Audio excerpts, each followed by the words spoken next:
The president is responding, as we've said. The chief White House correspondent John Roberts with that for us now. John?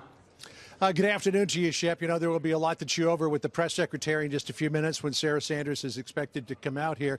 One of the things that she'll likely be asked about is the president's declaration a short time ago that if he had his druthers, he would send the person responsible for the heinous attack in New York yesterday down to the facility at Guantanamo Bay, Cuba, where he could be interrogated without the presence of an attorney.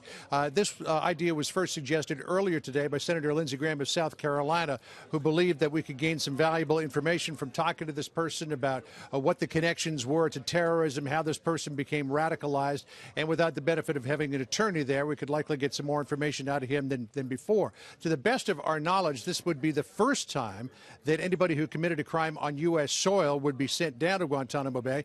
You might remember Jose Padilla from Brooklyn.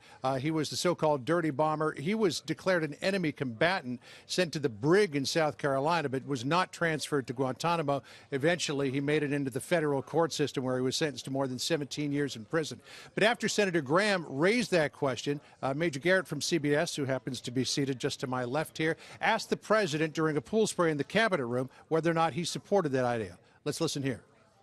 Mr. President, do you want the assailant from New York sent to Gitmo? Thank you, Mr. President? I would certainly consider that, yes. Are you considering that now, sir? I would certainly consider that. Send him to Gitmo. I would certainly consider that, yes. No idea whether that's even legally possible at this point, Shep, because he does remain in custody there in New York City. But if the president had his druthers, certainly, that's what he would like to see happen. Shep? Then there's the political back and forth, Senator Schumer and the president. Yeah, and that was unusual because you'll remember in the early hours and even the first couple of days after the horrific shooting in Las Vegas, the president was saying, now is not the time to be talking about politics or policy. Let's mourn the dead.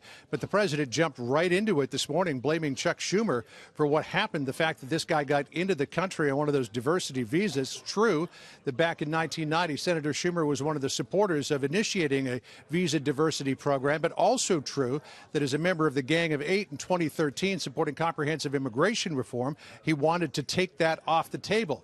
But the president believes that he can make some political points on this toward his vision of immigration reform. And so he's looking squarely at Chuck Schumer to say, he is the reason why this person got into this country, you know, loosely connecting, I guess, the very fact that he did it yesterday with the fact that Schumer wanted to support this. But the president also getting some criticism, not just from Senator Schumer for going political on this, but also from New York's Mayor Bill de Blasio and Andrew Cuomo, the governor of New York, saying that the president's tweets this morning likely were not factual. They're certainly not helpful, and that at this stage of the game, nobody should be politicizing what happened in New York City yesterday. So as I said at the top, Shep, a lot to chew over with the press secretary here today in the Brady briefing room. We'll look forward to it. John Roberts, thanks.